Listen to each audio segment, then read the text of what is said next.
Hello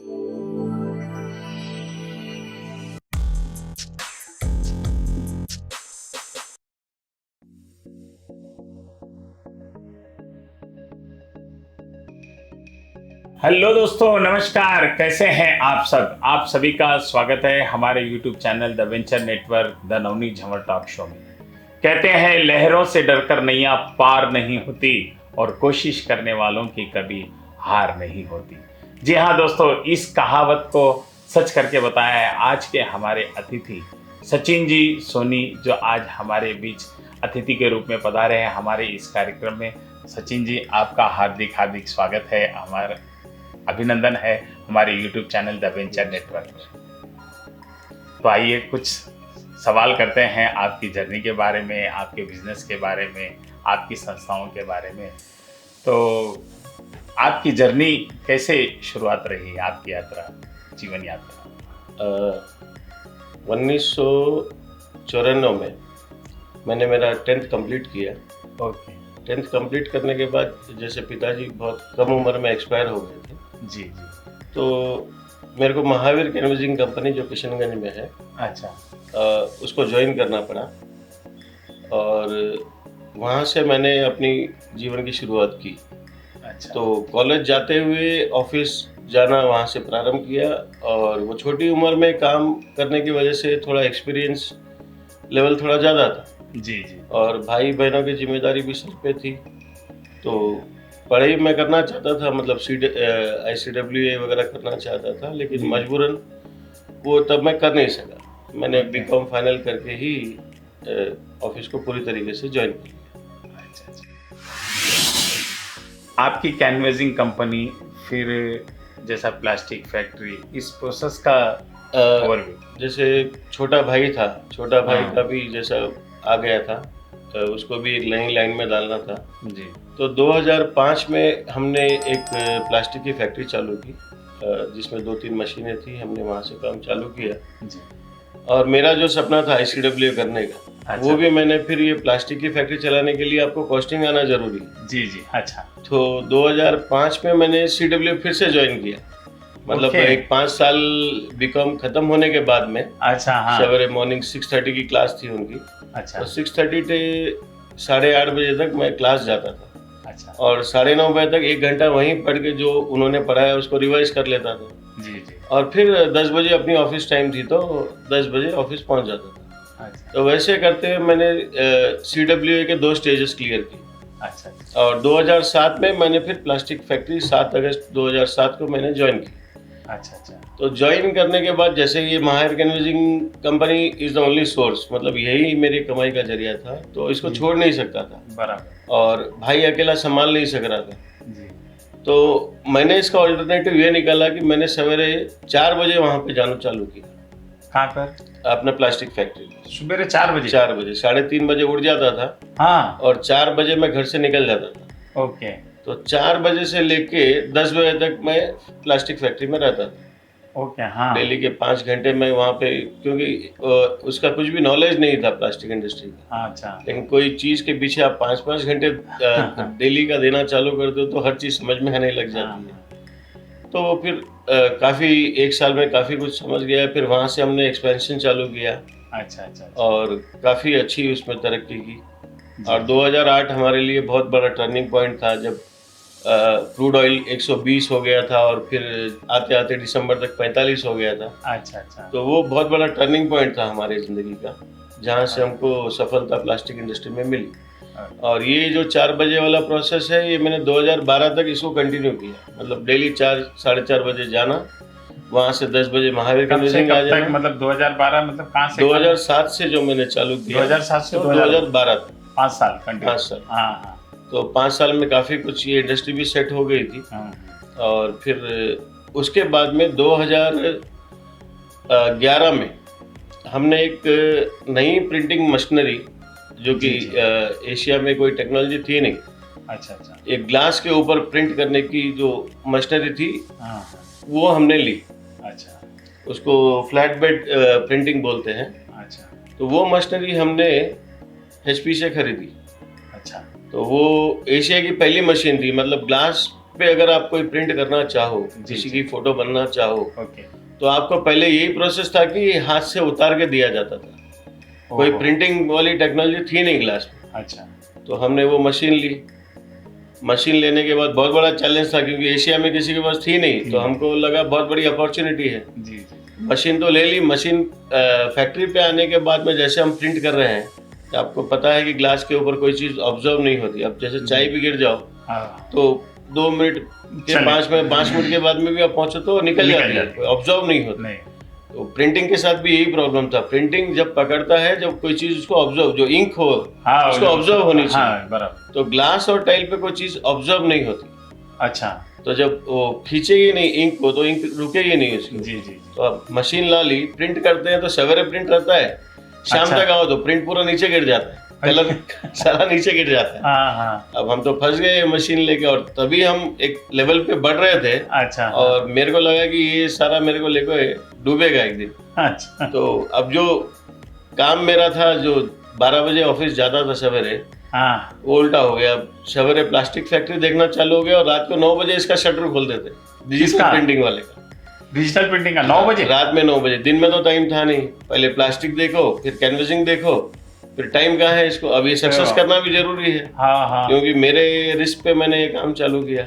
हाँ, हाँ। तो रात में 9 बजे इसका शटर खोलते थे, हाँ, हाँ। और अलग अलग तरीके से इस पे एक्सपेरिमेंट करते थे। अच्छा। हमको टोटल 4 महीने लगे इसको सक्सेस, टोटल परफेक्ट फार्मूला ढूंढने के लिए, जो कि आज भी एचपी के पास नहीं है। अच्छा, एचपी की HP मशीन जो है? मशीन है उसके पास भी आज भी ग्लास पे प्रिंट करने का फार्मूला नहीं है। अच्छा। लेकिन हमने हाँ, वो ढूंढ निकाला, और फिर हाँ। उसको देखते हुए मशीन को फिर कराची बेकरी के पीछे एक लेन में उसको शिफ्ट किया, अच्छा। जो महावीर डिजिटल के नाम से है। अच्छा, अच्छा। और 2013 में सेम ब्रांच इसी का हमने बैंगलोर में डाला, अच्छा, और 2018 में वही मशीन हमने पुणे में भी डाली। अच्छा, अच्छा। यहाँ से जैसे ग्लास आप ट्रांसपोर्ट नहीं कर सकते हो, तो जी। अलग अलग जगह पे हमको ये करना पड़ा। बराबर। ये आपकी प्लास्टिक मैन्युफैक्चरिंग फैक्ट्री में मतलब जैसा इनोवेटिव और एडवांस टेक्नोलॉजी को जो यूटिलाइज करते हैं, आप जो बता रहे थे, तो उसके बारे में कुछ? पहले जो मशीन्स आती थी वो मैनुअल चलाई जाती थी। अच्छा। हमने जो मशीनें ली वो सारी ऑटोमेटिक मशीन्स हैं। अच्छा। मतलब जैसे हम मग वगैरह बनाते हैं या बकेट्स बनाते हैं, जी, जी। तो उसको ऑटोमेटिक कंप्यूटराइज वाला चलाया जाता है, और अभी तो उसमें हमने रॉबोट लगाना भी चालू कर दिया। उससे क्या है कि आपको मशीनरी में जो इंसान को रिस्क होता है वो कम हो जाता है। जैसे मशीनरी का कोई डिफॉल्ट कुछ हो जाए या कुछ गलती हो जाए, तो इंसान को जो रिस्क रहता है वो रिस्क काफ़ी कम हो जाता है ऑटोमेटिक यूज़ करने की वजह से। मैन पावर उतना ही लगता है, मैन पावर की कहीं कमी ये नहीं होती, लेकिन इस तरीके से आपको हर घंटे का हिसाब मिलता है कि कितना प्रोडक्शन आ रहा है, क्या है, और सारी इंडस्ट्री प्रोडक्शन पे, और जितना खर्चा आप कम करो उसी पे चलती है। तो सारा हमने इनोवेटिव टेक्निक्स के द्वारा जो जो नई चीज़ें आती है उसको अडॉप्ट करके ही इंडस्ट्री को डेवलप किया है। पहले इंडक्शन मोटर आते थे, आजकल सर्वो मोटर्स हो गए। अच्छा। सर्वो मोटर्स में ये है कि आप मतलब मशीन एक पार्ट चल रहा है, दूसरा पार्ट नहीं चल रहा है, तो अच्छा। इलेक्ट्रिसिटी कंजम्पशन उसका रुक जाता है, तो उसमें अच्छा। आपको लाइट के बिल में काफ़ी फर्क पड़ता है। तो ये सब चीज़ें हमने जो लेटेस्ट आया उसको अपनाया, जो लेटा है उसको अडॉप्ट करते गए, उससे काफ़ी मदद मिली है बिजनेस। तो जो आपको जो चैलेंजेस आए वो मशीन में, जो फिर धीरे धीरे करके आपको पैन इंडिया आपने इसको एक्सपेंड किया, कहाँ पर इसको आपने एक्सपेंड किया? आज प्लास्टिक की अगर बात की जाए तो हमारा अहमदाबाद में गोडाउन है, जो अच्छा। कि पूरा वेस्ट इंडिया कवर करता है। Okay, okay. दिल्ली में गोडाउन है, जो कि पूरे 7 स्टेट जो ऊपर के हैं नॉर्थ इंडिया के, अच्छा। सभी को कवर करते हैं। और नॉर्थ ईस्ट में अभी हम गोडाउन हमने नहीं खोला है, लेकिन डिलीवरी दे रहे हैं। अच्छा। और साउथ का जितना भी पोर्शन है वो हैदराबाद से कवर हो जाता है। अच्छा, अच्छा। ऐसा करके हमने पैन इंडिया प्लास्टिक का भी बिजनेस को फैलाया। अच्छा। आज अगर आप आसाम में जाओगे, मेघालय में जाओगे, तो भी आपको हमारा गोल्डन का प्रोडक्ट मिलेगा। अच्छा, इतना हमने स्पेशलिटी है आपके प्रोडक्ट की इसमें? हाँ, ये डिजाइन और ये जो है, जो हाँ। छोटा भाई मेरा काम देखता है किशन, हाँ, हाँ। उसकी डिजाइन की ही वैल्यू है, और उसका जो तरीका है, ये अच्छा। यूनिक प्रोडक्ट्स है। मतलब प्लास्टिक बकेट आपको ऑल ओवर इंडिया कहीं पे भी मिलेगी, मिलेगी। लेकिन ये जो गिफ्टिंग प्रोडक्ट्स वगैरह हम जो बनाते हैं वो जी। हमारे दिमाग का ही काम है। जी, जी। तो ये यूनिक प्रोडक्ट्स है आपको, इसलिए हम पैन इंडिया आज एस्टेब्लिश करने में सक्सेसफुल हुए। What advantages does digital printing offer over traditional printing methods, especially in terms of customization and speed? जो आप customization करते हैं, इसके बारे में थोड़ा। जैसे मैंने आपको बताया, पहले आप ग्लास पे प्रिंट करना हो हाँ, तो हाँ। There was an option of traditional painter की जरूरत पड़ती है। जी जी जी। वो आपकी फोटो अगर बनानी हो तो हूबहू नहीं बनती, 60-70% आपको मिलती जुलती बना सकता है बना पेंटर। सकते हैं। डिजिटल प्रिंटिंग में सेम आपकी जो फोटो है वो डिजिटली प्रिंट हो जाएगी। अच्छा टाइम उसमें कम लगेगा, एक्यूरेसी 100% रहेगी। अच्छा। ये फर्क है। और आज ये डिजिटल प्रिंटिंग को, जैसे हम किचन में प्लेटफॉर्म पहले टाइल्स वगैरह यूज करते थे, अच्छा। उसकी जगह पे अभी सारा हमने ग्लास पैनल्स लगाना चालू कर दिया। टाइल्स की जगह पे। टाइल्स की जगह पे जो प्लेटफॉर्म के सामने लगता है ना, टाइल्स लगते अच्छा, हैं, ग्रेनाइट लगता है, जी जी। उसके अंदर हम कोई आप सीनरी पसंद करते हुए हाँ, वहाँ पे आप डायरेक्ट ग्लास लगा सकते हैं। टफन ग्लास आता है जो 700 डिग्री पे भी उसको कुछ होता नहीं। अच्छा। तो हाँ, वो टेक्नोलॉजी हमने लाई। अच्छा। और वार्डरोब्स हो गए, जैसे वार्डरोब्स में पहले आप लकड़ी के दरवाजे वगैरह यूज करते हाँ, थे, बराबर।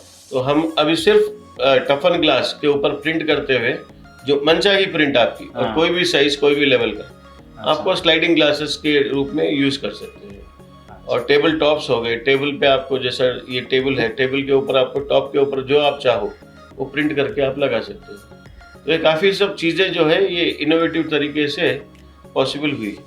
इसमें मतलब कुछ मतलब सॉफ्टवेयर वगैरह रहता है? हाँ, इसमें कैसा है, कोरल क्या? ड्रॉ और फोटोशॉप का सॉफ्टवेयर होता है जिससे मतलब आप ज्यादा वही डिजाइनिंग यूज करते होता है, हैं। वही सॉफ्टवेयर ज्यादा यूज करते कोरल ड्रॉ कुछ क्रिएट करने के लिए कोरल ड्रॉ रहता है, और कुछ अच्छा। चेंजेस करने के लिए फोटोशॉप रहता है। हैं। अच्छा। तो ये दो सॉफ्टवेयर की मदद से ये सब काम होता है। ये डिजिटल प्रिंटिंग ज्यादातर कहाँ यूजफुल है आपके हिसाब से? ये हर जगह आपको ऑफिस में लगेगा, अच्छा। आपको किचन में लगेगा, आपको हाँ। बेडरूम में लगेगा, हाँ हाँ। आपको कोई फ्रेम बनाना है भगवान के पूजा घर में लगेगा। आजकल अच्छा। काफी इसका मतलब चलन हो गया है, और नई चीज है तो लोग पसंद भी बहुत ज्यादा करते हैं इसको। अभी आप अगर कुछ चैलेंजेस फेस कर रहे हैं तो कुछ चैलेंजेस हो रहे हैं, अभी भी फेस कर रहे हैं चैलेंजेस अगर एट प्रेजेंट देखे जाए? पहले चैलेंज जैसे कैसा था डिजिटल प्रिंटिंग की अगर बात करें, हाँ, तो जब हम मशीन लेके आए तो लोगों को समझाना पड़ रहा था हाँ। कि भाई ऐसा भी पॉसिबल है, ग्लास पे भी प्रिंट करना पॉसिबल है। लोग भरोसा नहीं करते थे इस चीज को, क्योंकि ऐसी कोई टेक्नोलॉजी देखे ही नहीं थी लोगों ने। जी। आज चैलेंज ये हो गया कि अब जैसे कंपटीशन बढ़ जाता है तो कंपटीशन का चैलेंज रहता ही है। अच्छा। तो नए जब थे तब समझाने का कंपटीशन था, समझाने की ये चैलेंज था। आज रेट का कंपटीशन हो गया, अच्छा। वो तो रहेगा, धंधा है तो कंपटीशन रहेगा ही। जी। लेकिन कोई चैलेंज ऐसा नहीं होता कि आपको कुछ संभालने की ये तकलीफ हो जाए। हाँ हाँ। वो एक ऊपर वाले का साथ है जो हमेशा हमको साथ में लेके चलता है। तो कभी कोई चैलेंज दिमाग खराब करने वाला या ऐसा कोई काम नहीं हुआ। जी। अच्छा, आप ये तो बिजनेस से रिलेटेड हो गया जी। थोड़ा संस्थाओं से आप जो जुड़े हुए हैं, ये शहर की कौन सी संस्थाओं से आप जुड़े हुए हैं? वैसे मैं आरएसएस से जुड़ा हुआ हूँ। अच्छा। आरएसएस में सेवा भारती एक विंग है आरएसएस का, हाँ जिनका काम सेवा करना है अभ्यासिक लेवल में, मतलब हाँ। छोटे छोटे स्लम्स में जाके वहाँ पे ट्यूशन्स पढ़ाना, अच्छा। मेडिकल कैंप्स करना। तो उस सेवा भारती का मैं चार मीनार भाग का अध्यक्ष हूँ। अच्छा अच्छा। हाँ, और चार मीनार भाग में सह संचालक हूँ, जैसे अपन प्रेसिडेंट वाइस प्रेसिडेंट बोलते हैं। अच्छा। तो आरएसएस में संघ चालक और सह संचालक, तो मैं सह संचालक चार मीनार भाग। हमने सुना है कि आप कार में लद्दाख गए जी, इसके बारे में कुछ अगर बताना चाहे तो आप? ये काफी शौक है मेरा कार चलाने का। अभी अच्छा। तक मतलब 7.5 लाख किलोमीटर मैं खुद चला चुका हूँ। 7.5 लाख? जी। हवा। तो मतलब ये आदत क्या, मेरा जो ननिहाल है वो लातूर में है। ओके। तो बीकॉम के लेवल से ही मैं मतलब सवेरे 5 बजे निकलता था और रात में 11 बजे लातूर जाके आ जाता था। तब सेंट्रो थी मेरे पास, अप डाउन। हाँ हाँ। 4-5 घंटे में पहुंच जाते थे, और फिर वहाँ का काम करके शाम के 6 बजे निकलते, 10-11 बजे तक पहुंच जाते थे। अच्छा अच्छा। हाँ। तो वहाँ से नाइट ड्राइविंग की आदत समझिए या हाईवे की आदत वो हमको लग गई। अच्छा अच्छा। और उसके बाद में जैसा फिर वो एक शौकिया तौर पे हमने 2015 में बच्चों के साथ मैं कश्मीर गया था। अच्छा, by road. By road. Okay, हाँ। 19 अप्रैल 2015 को हम निकले थे यहाँ से। हाँ। बच्चों को मथुरा, आगरा, दिल्ली ये सब घुमाते हुए हम कश्मीर गए। कश्मीर में 5 दिन रहा। लद्दाख का रास्ता खुला नहीं था, ओके। तो कश्मीर सोनमार्ग तक जाके वापस आ गए। फिर रिटर्न में राजस्थान, अपना पाकिस्तान बॉर्डर हो गया, बाघा बॉर्डर हो गया, राजस्थान हो गया, इंदौर, ये सब करते हुए 16 दिन का ट्रिप था। अच्छा। तो वो एक अधूरी जो आपकी इच्छा रह जाती है, वो हाँ। आपको बेचैनी रहती है। अच्छा। तो उस बेचैनी के चक्कर में 2022 में सेम डेट 19 अप्रैल को ही मैं और मेरी पत्नी शीतल दोनों फिर निकले। अच्छा। और हम दोनों ने फिर लद्दाख पहुंच के हाँ। उसको पूर्ण किया, उस इच्छा को ये किया। तो ये अच्छा एक्सपीरियंस था। लेकिन ये जैसा बच्चे नहीं थे तो हम ज़्यादा रुके नहीं। हाँ। और गर्मी भी बहुत ज़्यादा रहती है अप्रैल में, तो हम सीधा टाइम हमने कश्मीर में और लद्दाख में ज़्यादा स्पेंड किया। टोटल दिन 11 दिन का टूर था, 6500 किलोमीटर का टूर था। लेकिन ये बहुत रिस्की टूर है। मतलब जिसको एक्सपीरियंस हो घाट का, इसका, तो ही चलाना चाहिए।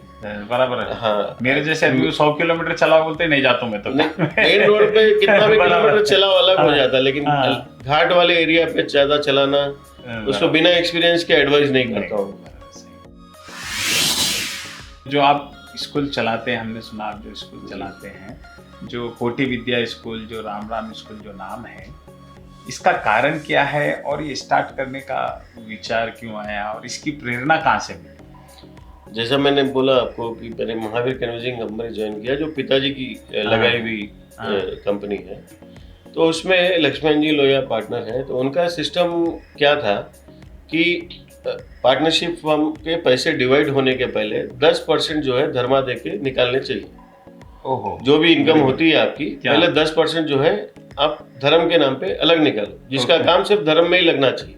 ओके, हाँ। और उसके बाद में जो बचता है उसको आप डिस्ट्रीब्यूट कर लीजिए। जी जी। तो उस सिस्टम को हमने फॉलो करते हुए ये पैसे हमेशा जो भी कमाते थे इसको अलग ही रखते थे। लेकिन अलग रखना और फिर उसके लिए फिर वो क्या है, बिजनेस में कभी भी कोई चीज़ अलग नहीं रहती। जी जी। वो उसमें ही रहती है। फिर वो जगह अमाउंट बढ़ गया तो वो ज़्यादा प्रॉब्लम हो जाता है। तो उसके चलते हमने क्या किया, 2009 में सत्यम शिवम गौशाला से मैंने 2 गायें लेके, ओके, अच्छा। कि भाई अब इतनी बड़ी फैक्ट्री है तो 2 गायें रख के देखेंगे, संभलती है तो ठीक है, नहीं संभलती है तो फिर सोचेंगे गाय।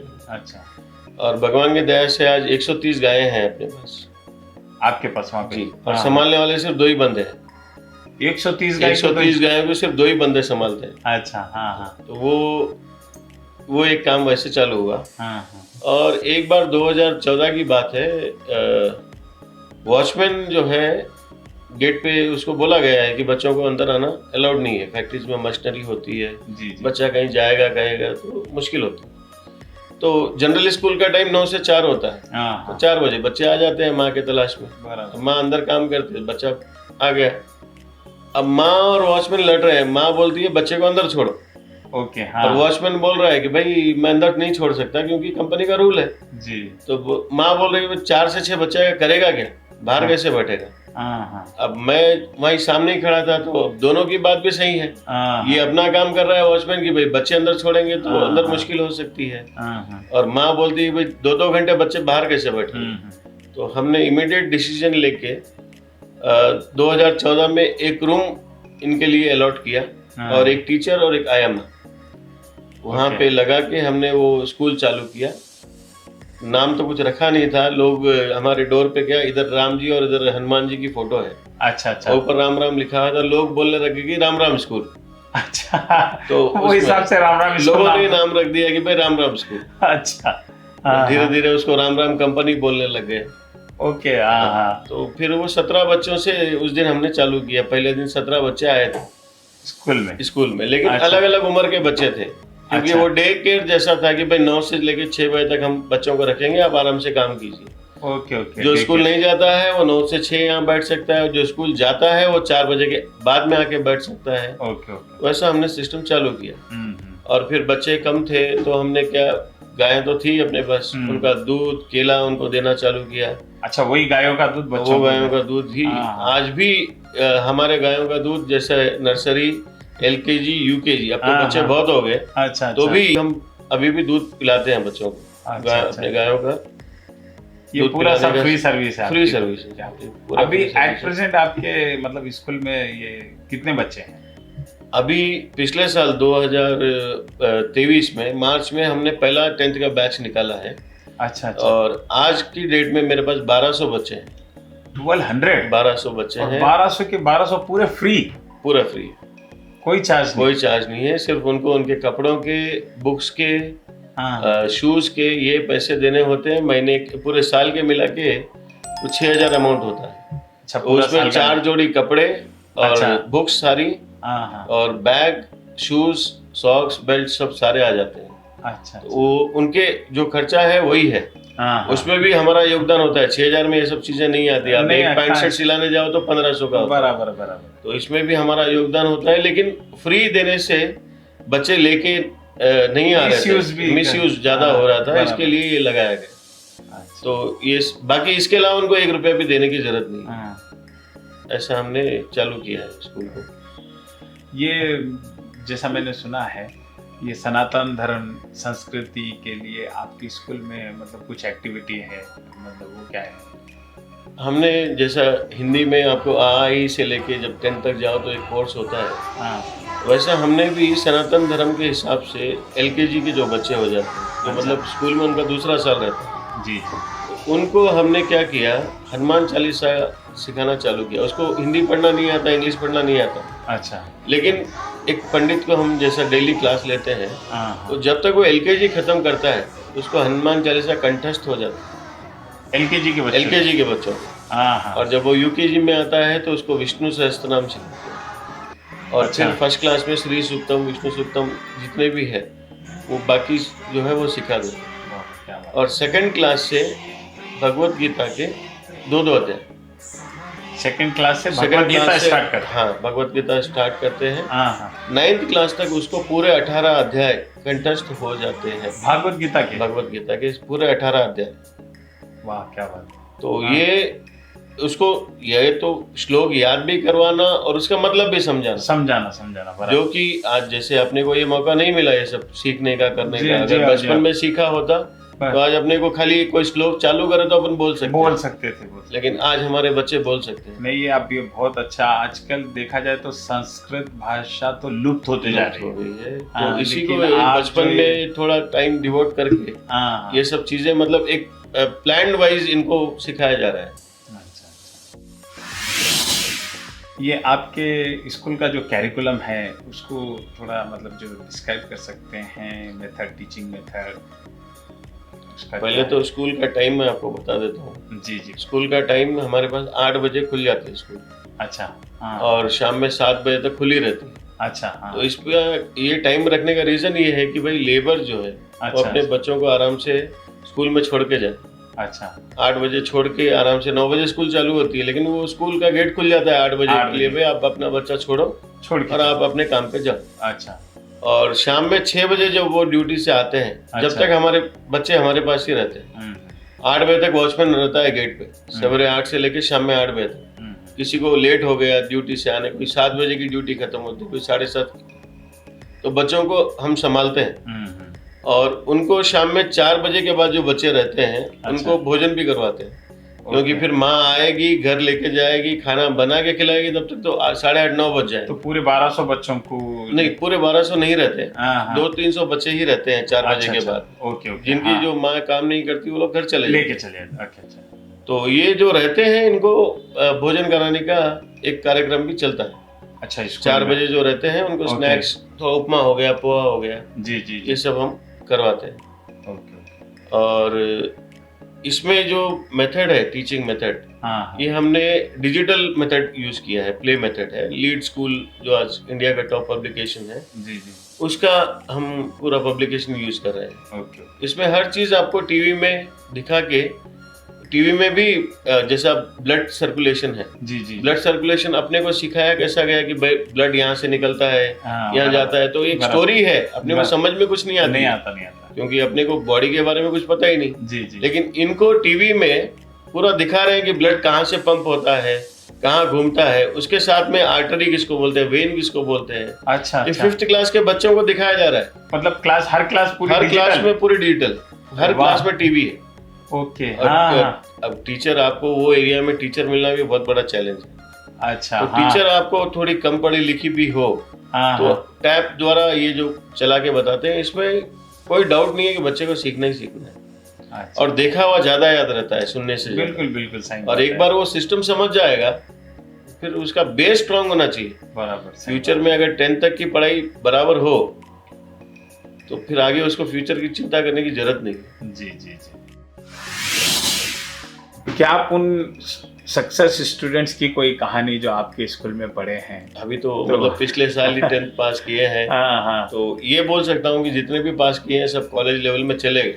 अच्छा अच्छा हाँ, हाँ किसी ने पढ़ाई नहीं छोड़ी वहाँ पे। हाँ हाँ अभी फिर आने वाले 5-6 सालों में पता चलेगा कि कौन कितना सक्सेस है या कौन कहाँ पे गया है।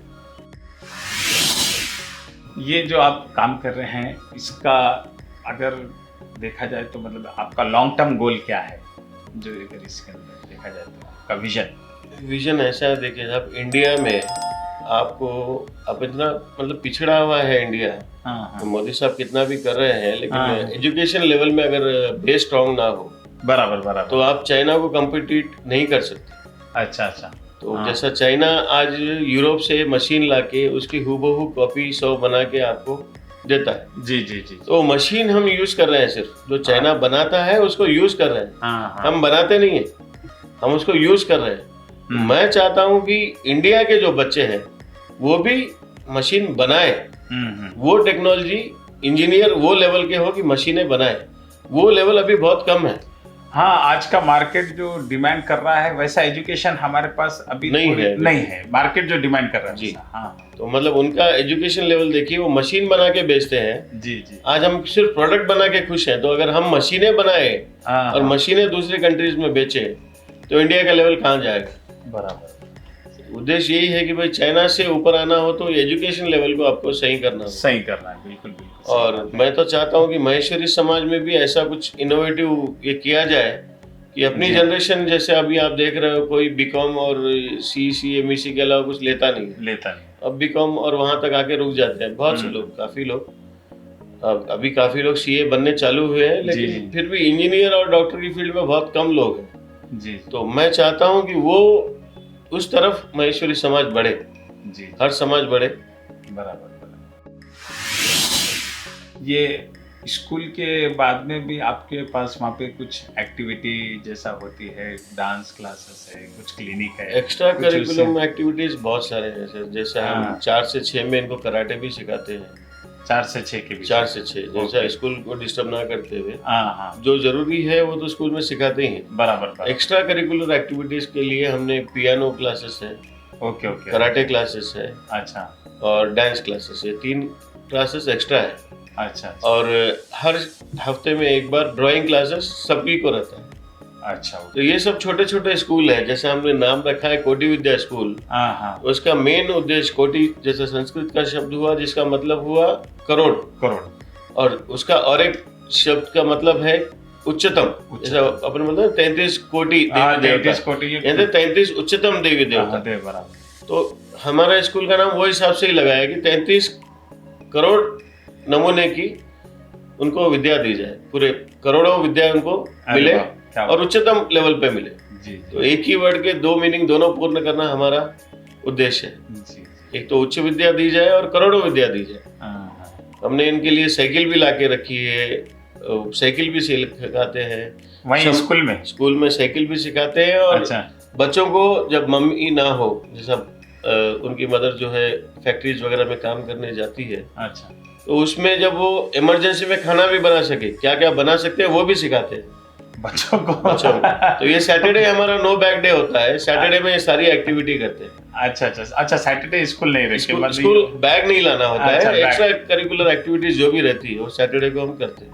अच्छा अच्छा तो इलेक्शन हो तो इलेक्शन करके बताते हैं कि मतलब क्या प्रोसीजर होता है, कैंपेनिंग करवाते हैं बच्चों से। अच्छा तो हर हाँ, चीज ट्रैफिक सिग्नल के बारे में होता है। तो हर हाँ। सैटरडे को बांटा हुआ है कि अच्छा भाई ये सैटरडे को ये सैटरडे को ये, ऐसा। अलग अलग तो एक्टिविटीज हाँ, तो इसलिए 5-7 साल से हम ये कंटिन्यू करते आ रहे हैं।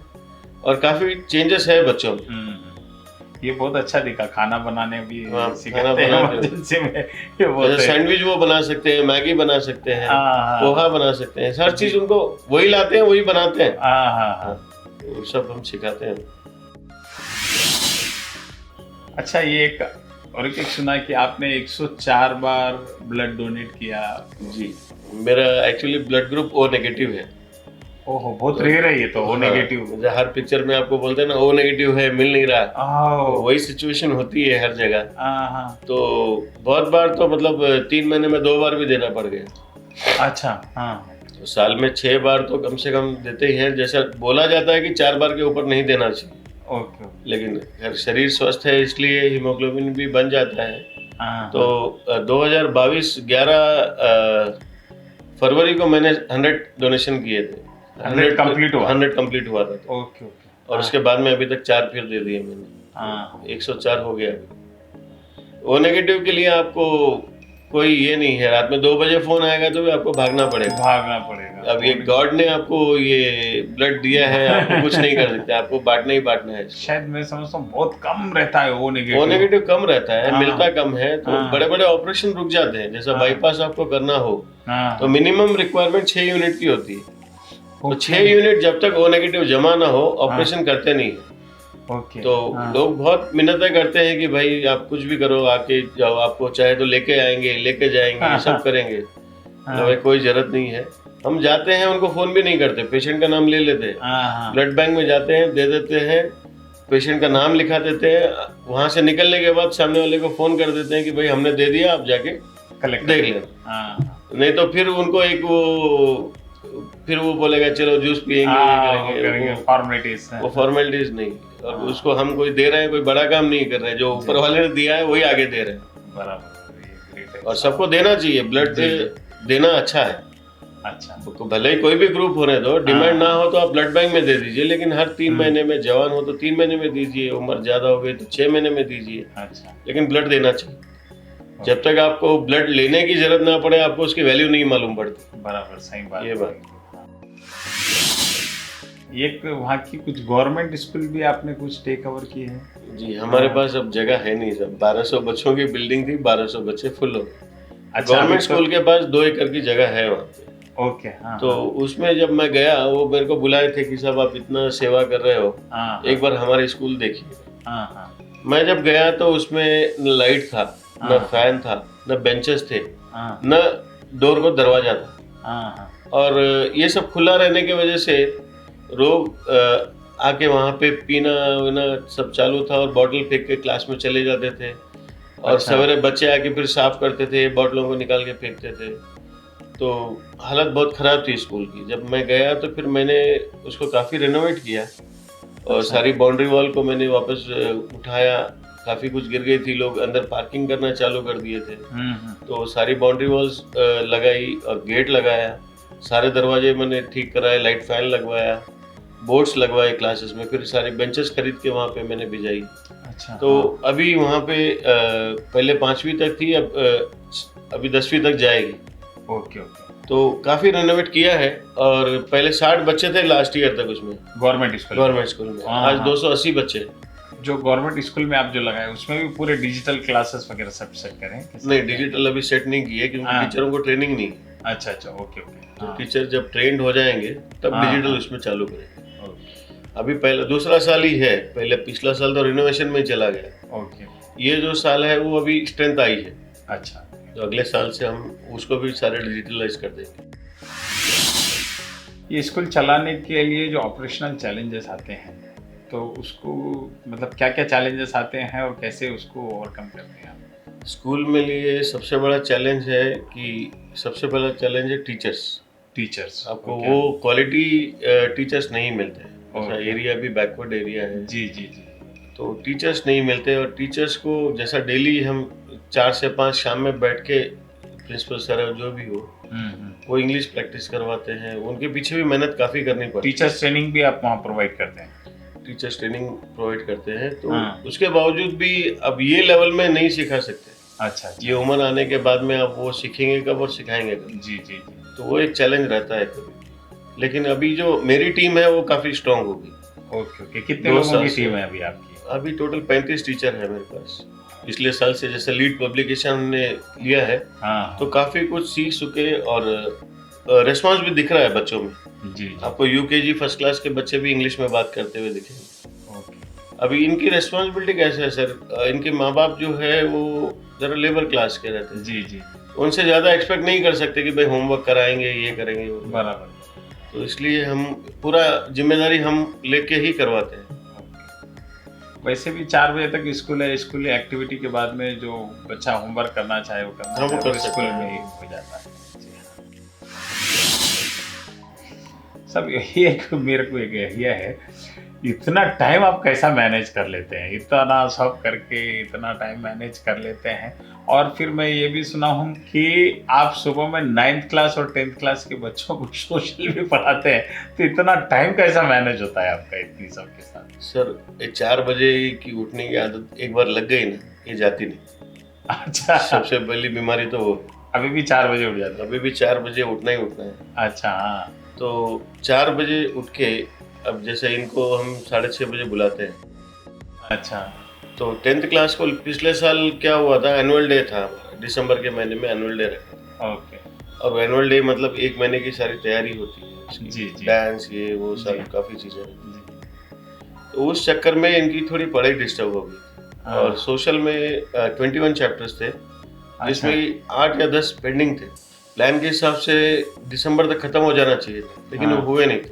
हाँ, अब मेरे पास सवेरे 10 के पहले कोई टाइम है नहीं पढ़ाने के लिए। जी, जी। तो मैंने इनसे पूछा कि भाई आओगे क्या सवेरे? हाँ, हाँ। बोले आएंगे सब। तो हमने 6 बजे से क्लास चालू की। अच्छा, सुबह 6 बजे 6 से? बजे 6 से हाँ। 8:30 तक मैं लेता था। ओके, हाँ, हाँ। और फिर 9 बजे से तो जनरल स्कूल चालू हो जाती थी। बराबर। फिर वो सिस्टम को चालू रखते हुए अभी भी 10th क्लास को मैं सवेरे सोशल पढ़ाता हूँ और 9th क्लास को 9 बजे के बाद पढ़ाता हूँ। अच्छा, कुछ भी करके 10 बजे ऑफिस पहुँचना है, इतना मेरे को मालूम। अच्छा। बाकी टाइम में जो सेवा कर सकता है वो करता हूँ बस। सर, स्कूल के अलावा भी आपकी और क्या सेवाएँ हैं?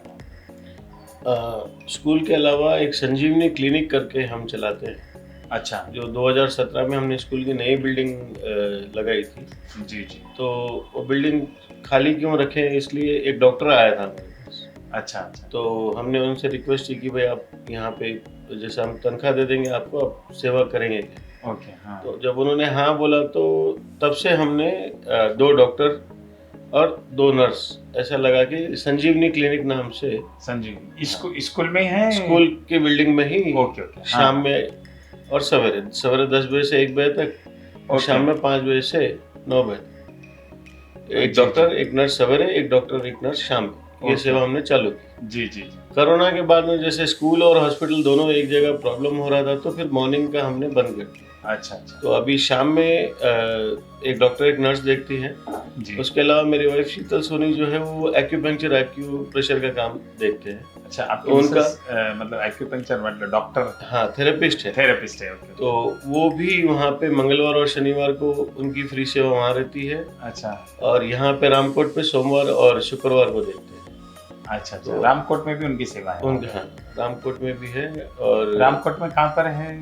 रामकोट पे सोनी निवास अपने घर पे ही है। अच्छा, अच्छा, ओके, तो ओके। वहाँ पे वो पेशेंट्स को देख के उनका अच्छा। अच्छा ट्रीटमेंट है। अच्छा, अच्छा। तो ये सेवा एक चालू की हमने, तो अभी भी ये जारी है। जी, इसके अलावा 60 साल के ऊपर के जो वृद्ध लोग हैं, जी, जी, जी। इनको फ्री में भोजन करवाते हैं। अपने फैक्ट्री में कैंटीन है, अच्छा, ओके। तो वहाँ पे खाना बन जाता है सारा। फिर वहाँ पे हनुमान मंदिर हमने एक डेवलप किया है। अच्छा, अच्छा। वो मंदिर में दोपहर में और रात में अच्छा, अच्छा। 2 टाइम का भोजन 60 साल के ऊपर वालों के लिए डेली? डेली, संडे को छोड़ के। अच्छा, संडे छोड़िए। संडे एक दिन छुट्टी रहती है, सुबह बाकी शाम रहता है? सवेरे शाम। हाँ, वाह, वाह। वो एक सेवा हमने, और एक उसको चालू करके सिर्फ 1 ही साल हुआ। अच्छा, अच्छा। हाँ, हाँ। इसके अलावा ये 2-4 सेवाएं हम और कर रहे हैं। अच्छा सर, ये अभी जो कोरोना गया, कोरोना में फिर आपकी क्या-क्या कुछ सेवाएँ रही?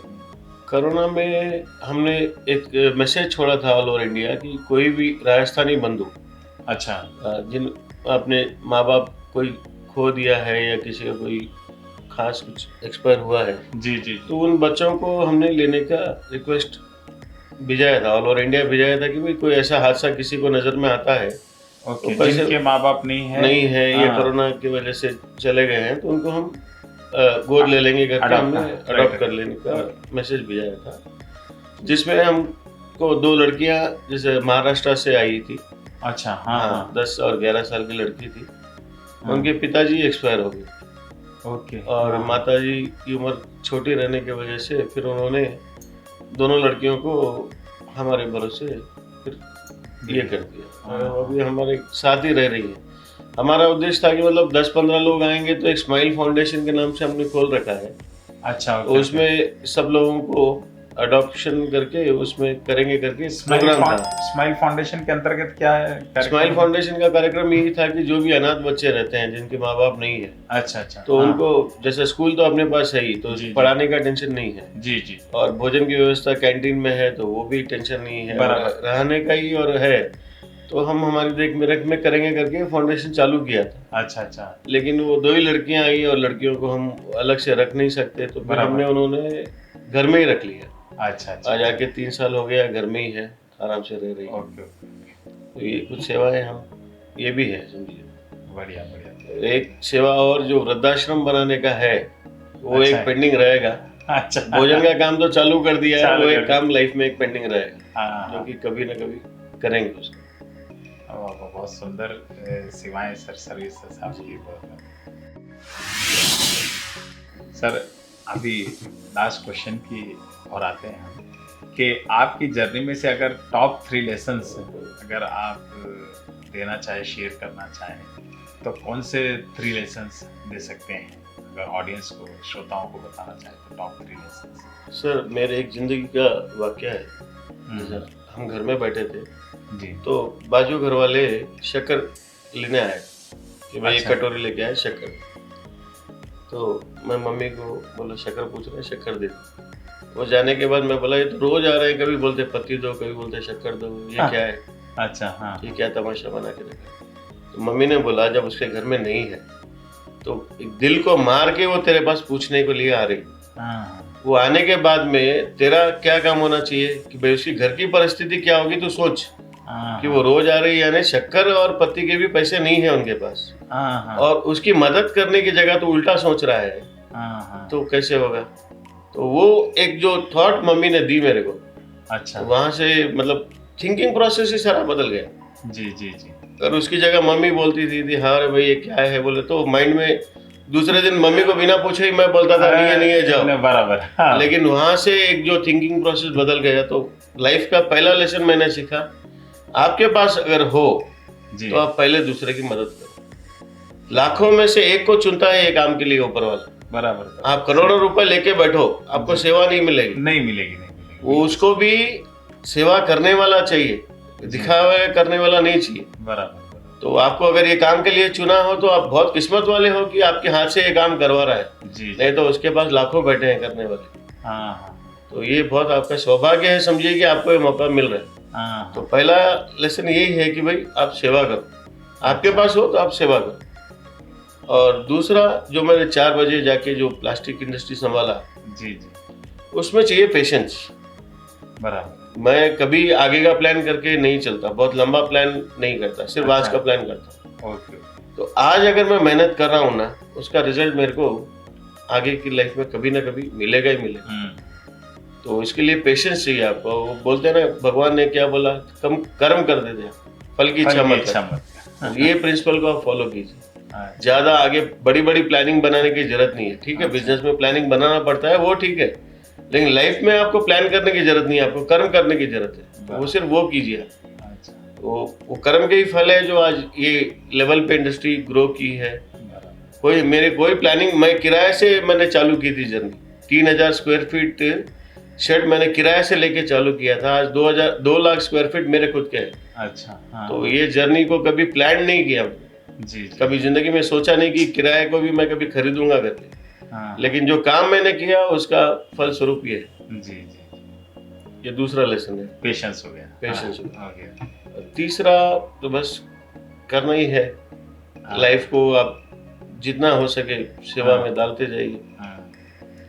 आपको मौका मिला है तो आप करना ही करना है। जी पेशेंस और ये सेवा अगर आप रखेंगे तो आपको कोई रोक नहीं सकता। सही सही बात है। ऐसी बात। तो दोस्तों, आज हमने सचिन जी सोनी जी के साथ वार्तालाप किया। बहुत सी चीज़ मुझे उनसे सीखने को मिली है और शायद आप भी उनसे इंस्पायर होंगे। बहुत सी सेवाओं के काम भी कर रहे हैं, अपना बिजनेस भी चला रहे हैं। तो मेरा निवेदन है, इस एपिसोड को जितना हो सके उतना आप इस एपिसोड को शेयर करिए और चैनल को सब्सक्राइब कीजिए और वीडियो को लाइक कीजिए। सचिन जी, आपका बहुत बहुत धन्यवाद जो आपने समय दिया हमारे इस शो को। थैंक यू वेरी मच, बहुत बहुत धन्यवाद।